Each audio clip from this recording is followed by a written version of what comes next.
नमस्कार, मैं हूं आपके साथ मैत्री और आप देख रहे हैं हमारा खास शो राग बिहारी। भोजपुर के बिलौटी गांव में भरत भूषण तिवारी इनकाउंटर के विरोध में आज महापंचायत हो रही है, जहां प्रशांत किशोर ने परिवार से मुलाकात कर न्याय का भरोसा दिया है। दूसरी तरफ कांग्रेस नेता अखिलेश प्रसाद सिंह ने पार्टी की रणनीति और बिहार के जो प्रभारी हैं कृष्णा लवरू पर सवाल उठाकर नई बहस छेड़ दी है। उसके अलावा निशांत कुमार जो है वो एक्टिव मोड में नजर आ रहे हैं। उन्होंने पीएमसीएच का निरीक्षण किया, अस्पताल की कई खामियां जिसमें सामने आई, मरीजों ने भ्रष्टाचार और अव्यवस्था के आरोप लगाए। साथ ही निशांत कुमार की बढ़ती सक्रियता पर अब चर्चा हो रही है और यही तीनों विषयों पे हमसे बातचीत करेंगे। हमारे साथ हैं वरिष्ठ पत्रकार दीपक कोचगवे जी। सर, बहुत बहुत स्वागत है आपका। सर, सबसे पहले हम लोग भोजपुर एनकाउंटर के बारे में बात कर लेते हैं। भोजपुर के जो इस तरह से बिलौटी गांव में भरत भूषण तिवारी एनकाउंटर के विरोध में महापंचायत हो रही है, हजारों लोग वहां जुटे हुए हैं। जन सुराज के संस्थापक प्रशांत किशोर भी आज शामिल हुए, परिवार से मुलाकात कर उन्हें न्याय दिलाने का भरोसा दिलाया है। गांव में इंसाफ की मांग वाले कई तरह के पोस्टर्स लगे हैं, सम्राट चौधरी के खिलाफ वहां नारेबाजी हो रही है। उसी बीच जो है बागेश्वर धाम के जो धीरेन्द्र कृष्ण शास्त्री, उन्होंने भी निष्पक्ष जांच की मांग की है। 17 जून को जिस तरह से एनकाउंटर हुआ उसके बाद परिवार ने सवाल उठाए थे, जिसके बाद पुलिस अधिकारियों पर हत्या का केस दर्ज हुआ। सरकार ने न्यायिक जांच के आदेश भी दिए, जबकि परिजन और जो समर्थक दोषी पुलिस कर्मियों पर सख्त कार्रवाई की अभी मांग कर रहे हैं। तो किस तरह से ये पूरा मामला जा रहा है, कौन सा एंगल ये नया ले रहा है? देखिए, जहाँ तक आज महापंचायत की बात है और जिस तरह से ये खबरें जो हैं इनकी लगातार चल रही है और जिस तरह से उन्होंने सोचा सम्राट चौधरी ने कि उनका ये मिशन जो है जिस तरह से उन्होंने उसको खुली छूट दे दी पुलिस को कि जाओ गो फॉर वर्क, तो वहां कहीं ना कहीं मामला चूक हो गया और ये मामला सरकार के लिए सरदर्द बन गया और चिंता का विषय बन गया। ये सरदर्द ऐसा हुआ कि होम मिनिस्ट्री ने रिपोर्ट मांगी कि आखिर क्या हुआ, क्योंकि देखिए ये जो मतलब हुआ, जिस तरह से हत्या हुई और ये हत्या हुई, क्योंकि जितने भी लोग से बातें हुई, जहां भी स्पॉट पे लोग गए, लोगों ने कहा कि वो रिवॉल्वर जब फेंक दिया तो रिवॉल्वर फेंक देने के बाद आपने उन्हें गिरफ्तार पकड़कर गाड़ी में क्यों नहीं बिठाया, उनको गोली पैर पर गोली मारी। मगर आला के एक डॉक्टर ने कहा कि वहां पे उनके पेट में 2-3 गोलियां लगी हुई थी। तो कहीं ना कहीं ये तय हो गया कि इनकाउंटर नहीं, ये हत्या। वैसे जांच का विषय है और इसकी न्यायिक जांच की घोषणा की है, हालांकि कौन न्यायाधीश होंगे, कौन जांच करेंगे, अभी तक उसका कोई नोटिफिकेशन नहीं आया कि ये जांच होगी। और जिस तरह से उनके परिवार पर एफआईआर हुआ और जिस तरह से कुछ लड़के की बातचीत हुई, मैं ये बात उभर कर आई कि वो लड़का समाज सेवी था और काम करता था और अगर मानसिक स्थिति खराब थी तो उन्हें पकड़ के बंद करना चाहिए था। हाँ, अगर हाथ में पिस्तौल है तो ये कानूनी रूप से गलत है और उन्हें सजा मिलनी चाहिए थी। सजा इसकी मतलब मौत नहीं होती है और इनकाउंटर नहीं होता। इस पर देखा, गुप्तेश्वर पांडे जो पूर्व डीजी है, उन्होंने साफ कहा कि ये सीधे सीधी हत्या है और तमाम पक्ष और विपक्ष के नेता की बातों का जो सिलसिला चला, इससे तय हो गया कि फाड़ हो गया बीच में। और इस मुद्दे पर अश्विनी चौबे ने शुरुआत की इस मुद्दे को, और अश्विनी चौबे ने साफ कहा, चूंकि अश्विनी चौबे बक्सर के एमपी रहे और आरा के आसपास ये गांव है, शाहपुर के पास बिलौटी शाहपुर गांव में, तो कहीं ना कहीं एक विरोध दिखता गया। और देखिए, जिस तरह से ये बातें आगे बढ़ रही हैं और जिस तरह से उनको समर्थन मिल रहा है, ये सरकार के लिए बड़ा सरदर्द बनने जा रहा है। वैसे मैं ये देख रहा था कि हॉस्टल कांड में जो लड़की की मौत हुई थी उसमें भी इसी तरह का माहौल बना था, मगर बाद में उस माहौल को कैसे ठंडा हो गया, शांत हो गया वो कहाँ चला गया पता नहीं। इससे आंदोलन का, इस आक्रोश का कहां पर अंत होगा ये मैं नहीं कह सकता, मगर नहीं, जो तेवर दिख रहे हैं, जिस तरह से लाखों की संख्या में आज बिलौटी गांव में लोग पहुंचे हैं, यूपी से पहुंचे हैं 10 से 15 हजार लोग, तमाम लोग जुट रहे हैं और वहां सरकार का मुर्दाबाद वाला नारा लग रहा है। ये तो बड़ी सरकार के लिए बहुत ही चिंतनीय बात है।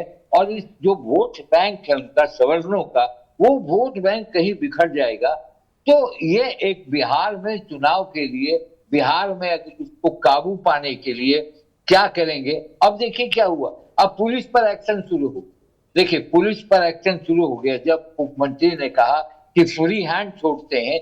अब फ्री हैंड उन्होंने छोड़ा, काम भी हुआ और उसके बाद उनकी सजा भी हुई। तो आने वाले इनकाउंटर में पुलिस का जो मनोबल है क्या इस तरह से रहेगा। इनकाउंटर कोई बहुत बड़ी इनकाउंटर एक ऐसा चीज नहीं है, इनकाउंटर संविधान में नहीं कहता है।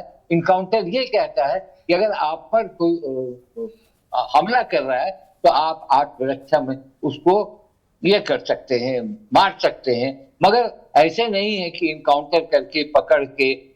इसमें साफ झलक रहा है, हालांकि इनका जो वीडियो है, जिस वीडियो पर उसने फेंका है और फेंक के कहा है सरेंडर किया है, तो ये तो बात गलत है कि अगर वो सरेंडर किया तो इसमें आपको उससे इनकाउंटर तो नहीं कर सकते हैं आप। देखिए इसमें पक्ष विपक्ष आपने देखा, अशोक चौधरी ने क्या कहा, उनके घटक दल के मंत्री हैं, उन्होंने तो यहां तक कह दिया कि ये तो बहुत गलत है और न्याय प्रक्रिया क्या है, बिना न्याय जेल का मतलब क्या है, न्याय का मतलब क्या है, कोर्ट का मतलब क्या है, मैं इस लड़के के लिए खुद लड़ूंगा कि। तो ये आप समझिए कि जनता दल यूनाइटेड के महत्वपूर्ण मंत्री ये बोल रहे हैं, कहीं ना कहीं नीतीश कुमार की इच्छा के स्वरूप बोल रहे हैं। उसके बाद आपने देखा कि जीतन राम मांझी ने क्या कहा कि जस्टिफाइड है। ये तरह तरह की बातें आई, मगर मैक्सिमम लोगों ने इसे गलत करार दिया है और ये सरकार को बैकफुट पर लाकर खड़ा किया है। आज के पंचायत में आपने देखा प्रशांत किशोर पहुंच गए, पवन सिंह की पत्नी पहुंच गई, खेसारी लाल जा चुके हैं, अश्वनी चौबे तो शुरू से लगे हुए हैं, संदेश के विधायक राधा चरण सेठ पहुंच गए, कुशेश्वर विधानसभा के अमरेंद्र पांडे पहुंच गए, मदन मोहन झा पहुंच गए और 36 बिरादरी वहां आज मौजूद है। तो ये कहीं ना कहीं सरकार के लिए ये इनकाउंटर बहुत भारी पड़ रहा है। और अब अगर सरकार ने कहा कि वो गलत हुआ है और उनको ऊपर कार्रवाई हुई, तो आने वाले दिनों में पुलिस किस तरह इनकाउंटर करेगी। कहीं ना कहीं ये चक्र में सम्राट चौधरी, देखिए अति उत्साह में बहुत कुछ ऐसी बातें होती हैं जो वो नहीं सोचा, अति उत्साह में बहुत कुछ बोल जाते हैं और बहुत उसका साइड इफेक्ट होता है। मुझे लगता है कि ये एक नया स्वरूप, देखिए गांव में जो फुटेज देखा गया, जो अपने रिपोर्टरों से मैंने बात की जो वहां गए, गांव में वो लड़का हीरो था और वो लड़का सबका प्यारा था, ये लोग गांव के लोग कह रहे हैं। और गांव के लोग कह रहे हैं कि सबकी मदद करता था, तो आपने उसका ये हद क्यों किया। अगर आप मारे पैर में, ठीक है, ऑपरेशन लंगड़ा भी चल रहा है इनका, सम्राट चौधरी का, यानी पैर में मारो और वो छोड़ दो, मगर पैर में तो नहीं मारा। मगर पोस्टमार्टम रिपोर्ट का इंतजार करना होगा, पोस्टमार्टम रिपोर्ट अभी तक नहीं आया है, पोस्टमार्टम रिपोर्ट में क्या आता है। मगर हाँ, एक गोलबंदी शुरू हो गई बिहार में बहुत दिनों के बाद, और वो एरिया शाहाबाद जहां बड़ी अच्छी संख्या में विधायक और लोग जीत कर आए थे चुनाव में एनडीए के, अब उनके लिए दिक्कत होगा। अशोक चौधरी ने कहा, कुछ पुलिस वाले ने तो एम्ब्रेस कर दिया और वहां बैकवर्ड और फॉरवर्ड की लड़ाई करा दी। ये सारी बातें चल रही है। मुझे लगता है कि ये मामला अब दूर तक जाएगा और जिस तरह से लोग जुट रहे हैं, जो उनके भाई ने, उसके भाई ने तो पुलिस की नौकरी से भी त्याग पत्र दिया और आकर खड़े हो गए और वो अब उसको पकड़ लिए हैं। अब आगे देखिए क्या होता है। मगर ये मसला बहुत, देखिए एक चीज और बताऊं मैं, इनकाउंटर एक ऐसा शब्द है जो आज से नहीं, मैंने दशकों तक देखा है इनकाउंटर हुए। किशोर कुणाल जब 80 के दशक में सीनियर एसपी थे पटना में, तो रंजन राजन श्रीवास्तव मीठापुर के थे, बड़े डॉन थे, उसको उनकी बहन के शादी के 2 दिन पहले इनकाउंटर किया था, जो बहुत ज्यादा लोगों के बीच फैल गया था कि देखिए ऐसा है। उसी तरह डॉक्टर अजय थे, लगातार इनकाउंटर करते थे। इनकाउंटर यहाँ भी हुआ, यानी समझिए कि 4 महीने में 12 मुठभेड़ हुए और 4 अपराधी मारे गए। आपने देखा भागलपुर में भी जो एक अधिकारी को सुल्तानगंज में मार दिया, उसके भी इनकाउंटर हुए। उस पर सवाल नहीं हुआ, इसलिए नहीं हुआ कि उस पर जस्टिफाई हुआ। इस पर सवाल इसलिए उठ रहा है कि ये लड़का अगर क्रिमिनल था तो इसके खिलाफ कौन से केस है वो तो पुलिस को दिखाना चाहिए था, कोई केस नहीं। तो ये कहने का मतलब है कि इनकाउंटर बहुत शब्द है पुलिस के ये में कि अपने आत्मरक्षा के लिए आप इनकाउंटर कर सकते हैं। चाहे शहाबुद्दीन का 95 में उनके प्रतापगढ़ में इनकाउंटर हुआ था, उसमें 3 बीएसएफ की 3 टुकड़ियां और सेना की 1 टुकड़ी थी, जिसमें 11 लोग ठहरे हुए थे शहाबुद्दीन। तो ये एक उस समय कोई कुछ नहीं कहा, लोगों ने समझा कि ऐसा सही हुआ, मगर इसमें क्यों समझ रहा है कि गलत हुआ है और ये गलत हुआ है। सर, कांग्रेस नेता अखिलेश प्रसाद सिंह ने बिहार में जिस तरह से कांग्रेस की हार हुई उसको लेकर अपनी ही पार्टी की रणनीति और लीडरशिप पर सवाल खड़े किए हैं। उन्होंने जो बिहार के प्रभारी कृष्णा अल्लावरू पर निशाना साधते हुए कहा कि जिन लोगों का बिहार की राजनीति से कोई लेना देना नहीं है, उन्हें बड़ी जिम्मेदारी दे दी गई। और उनका कहना था कि उन्हें प्रदेश अध्यक्ष पद से हटाने के बाद पार्टी का प्रदर्शन जो है वो और खराब हो गया। और अखिलेश प्रसाद सिंह ने यह भी कहा कि अगर वो अध्यक्ष रहते तो कांग्रेस सिर्फ 5-6 सीटों पर सिमट कर नहीं रह जाती। ऐसे में सवाल कई तरह के उठ रहे हैं, जिस तरह से 2025 विधानसभा चुनाव के दौरान कांग्रेस का प्रदर्शन, उसके बाद राज्यसभा के दौरान भी हमने देखा कि कांग्रेस के जिस तरह से 3 जो विधायक थे वो गायब रहते हैं वहां से। तो ऐसे में कई तरह के सवाल होते हैं। क्या जिस तरह से दिल्ली में बैठक बिहार की राजनीति को समझने की कोशिश की गई है, स्थानीय नेताओं की बातों को जिस तरह से कांग्रेस नजरअंदाज कर रही है, और क्या गलत रणनीति की वजह से ही कांग्रेस फिर से बिहार में कमजोर पड़ गई है, जिस तरह से अखिलेश प्रसाद सिंह कह रहे हैं? देखिए, अखिलेश प्रसाद सिंह ये बात लगातार कह रहे हैं, कांग्रेस के आला कमान इसको लगातार सुन रहे हैं, कर कुछ नहीं थे।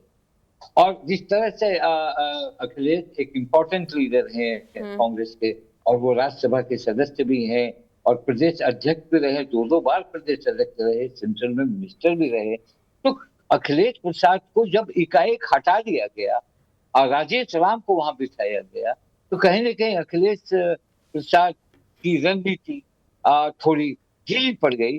और जिस तरह से वहां आपने देखा था, जब कृष्णा अल्लावरू चाहते नहीं थे कि आरजेडी के साथ कोई गठबंधन हो शुरुआती दौर में, और कांग्रेस को ऐसा मजबूत हम बना दें कि वो कांग्रेस अकेले चुनाव में आए। क्योंकि देखिए, कृष्णा अल्लावरू कभी पॉलिटिकल आदमी नहीं थे, कॉर्पोरेट के आदमी रहे, और उनको उन्होंने राहुल गांधी ने यहाँ बिठाया, और अखिलेश ऐसे एक रणनीतिकार राजनीतिक लोग। तो अखिलेश का गुस्सा जायज था। अखिलेश के समय कांग्रेस ने 19 सीट जीती।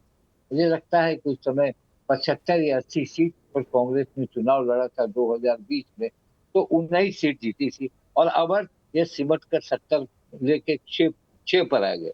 तो अखिलेश के मन में एक अंदर से गुस्सा है। अल्लावरू देख लिया आपने, अल्लावरू जब आए, अखिलेश जब हटे, तो एक बड़ा वर्ग बागी बन गया, और वो बागी बनकर टिकट की बिक्री में चोरी का इल्जाम लगाया कि इन्होंने टिकट का बिक्री पैसे के लेन देन करके किया है।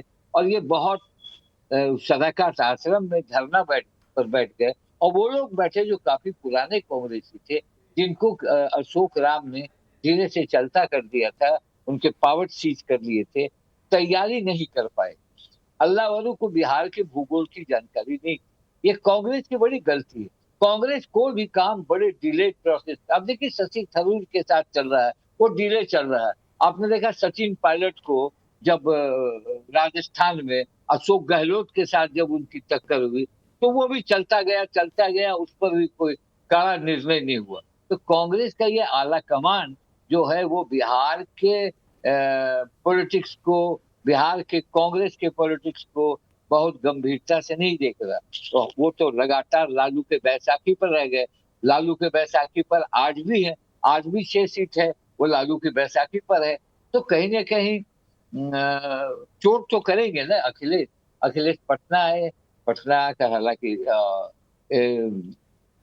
इस केस में भी उन्होंने बहुत कुछ कहा, एनकाउंटर को लेकर बहुत कुछ बातें की, मगर उन्होंने जब पूछा तो कहा कि मैं रहता तो 5 से 6 सीट से ज्यादा आता, ये मेरा दावा था। वो वाजिब था, वाकिफ जानते हैं कि कोई भी नेता अपने ये को ये नहीं करेगा, वो कहेगा हमारे रीजन में बहुत अच्छा था। मगर हाँ एक बात था कि कृष्णा अल्लावरू और राजेश राम दोनों डायनेमिक नहीं, इस जगहों पर डायनेमिक लोगों को कांग्रेस नहीं बिठाई, जिसका खामियाजा भुगत है और भी आने वाले दिन में भुगतेगी। आपने देख लिया कि झारखंड में क्या हुआ, झारखंड में किस तरह कांग्रेस की हार हुई, बिहार में किस तरह से कांग्रेस की हार हुई। तो कांग्रेस का जो वर्क कल्चर है पहले वाला, वो वर्क कल्चर नहीं है।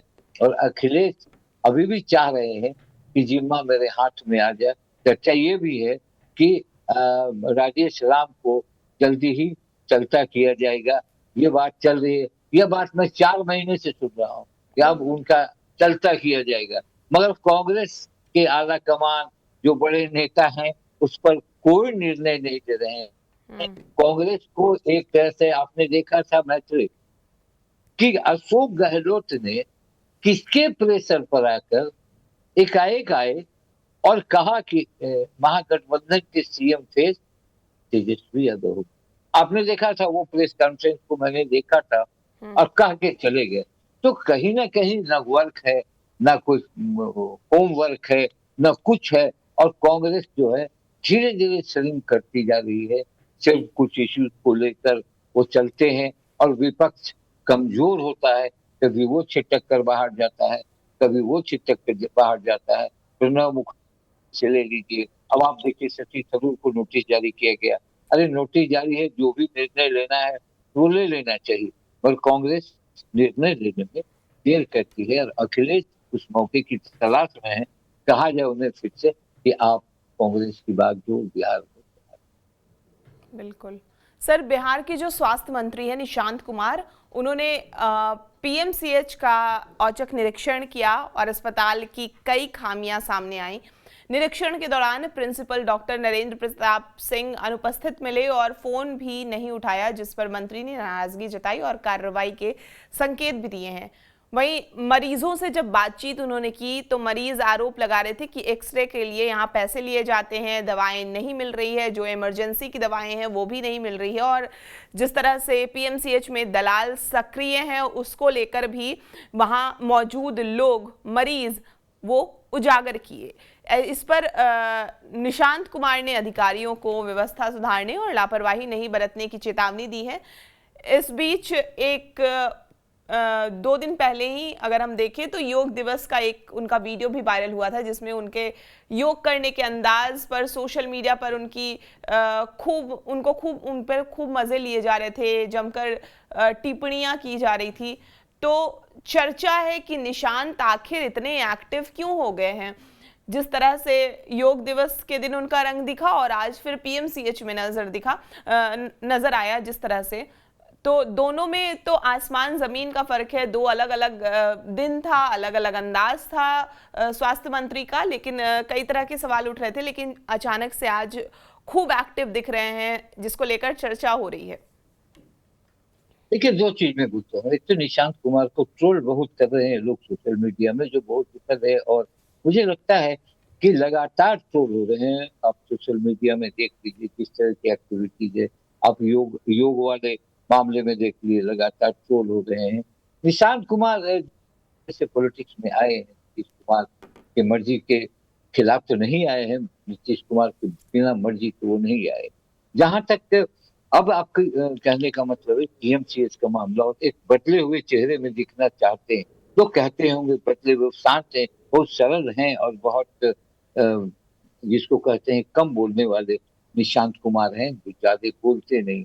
मगर जो जो पद मिला है वो बहुत महत्वपूर्ण पद है स्वास्थ्य का, पूरे बिहार के स्वास्थ्य का। उसमें अगर निशांत कुमार शिक्षा का एक्ट करेंगे तो बहुत आगे परेशानी होगी। ये खुद नीतीश कुमार भी समझ रहे होंगे और उनके पार्टी के लोग भी समझ रहे होंगे। मगर हाँ, जिस दिन से राष्ट्रीय परिषद की बैठक में ये सिग्नल दिया गया कि निशांत कुमार अब आने वाले दिनों में पार्टी के निर्णायक भूमिका में होंगे हम्म। और उन्हीं के श्रेय पर पार्टी चलेगी, ये मंत्रियों ने कहा। सुनील कुमार जो पूर्व शिक्षा मंत्री रहे और अभी भी मंत्री हैं, उन्होंने कहा। उसके बाद और लोगों ने कहा। कहीं ना कहीं निशांत कुमार को जरूर ये बात जोश से भरेगा और जिस तरह से उनको लगा कि अब पार्टी मेरी है, कहाँ तक ले जाएंगे, कहाँ तक इस पार्टी को बढ़ा देंगे, ये तो निशांत कुमार और उनकी पार्टी जानेगी। मगर जहां तक आपने कहा पीएमसीएच में जो अव्यवस्था है, पीएमसीएच को मैं 35-40 सालों से जा रहा हूँ, जानता हूँ और मैंने हेल्थ रिपोर्टिंग भी की है वहां। और मैंने देखा पीएमसीएच की हालत कभी नहीं सुधरी। हमेशा ये हुआ कि दवा नहीं है, मरीज नहीं है, मरीज को सुविधा नहीं है, बेड नहीं है, जमीन पर सो रहे हैं। यानी एक इतना पायनियर इंस्टीट्यूट जिसके डॉक्टर देश दुनिया में, जिसके डॉक्टर लाजवाब हैं, अभी भी उनका डायग्नोसिस और उनका इलाज बहुत ही शानदार है। क्यों ऐसा हो रहा है? आखिर आखिर पीएमसीएच में 5,000 बेड का जो अब अस्पताल बना रहे हैं, आप उसे कैसे संभाल और उसमें किस तरह से आप उस चीज को लेकर चलेंगे? और आप कह रहे हैं कि एशिया में दूसरा ये सबसे बड़ा हॉस्पिटल होगा, जबकि ये हॉस्पिटल नहीं समझ रहा है। और जिस तरह से उन्होंने छापेमारी की, बिना कोई प्रोटोकॉल के, बिना कोई सूचना के वो पहुंचे और प्रिंसिपल को भी शोकॉज किया, बहुत कुछ किया।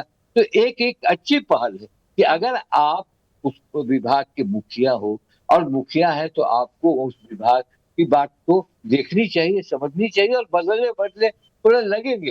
कहीं ना कहीं कुर्सी जब आती है तो शक्ति कुछ अलग बढ़ती है। ये पॉलिटिकल थ्योरी भी है और पॉलिटिकल ये में देखा है हम लोगों ने कि कुर्सी पर बैठते ही कौन कहां से कहां पहुंचता है और कौन कहां से उनका बॉडी लैंग्वेज कैसे होता है।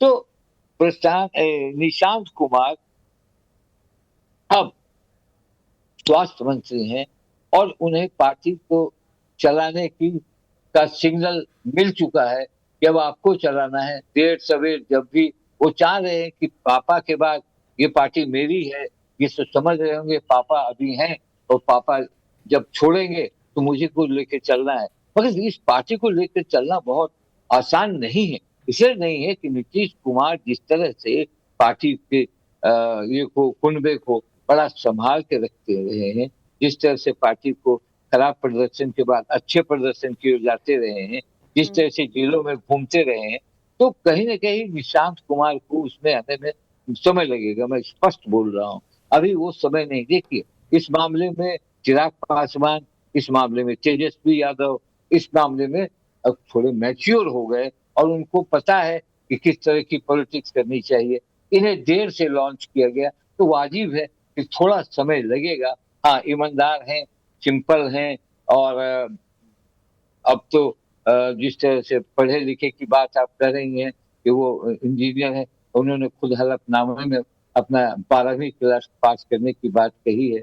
तो कहीं ना कहीं वो पढ़ाई और ये दर्जा ये कुछ नहीं होता। मुझे लगता है कि आने वाले दिनों में निशांत अपने को बहुत संभालेंगे और अपने को आगे बढ़ाने की पूरी कोशिश करेंगे।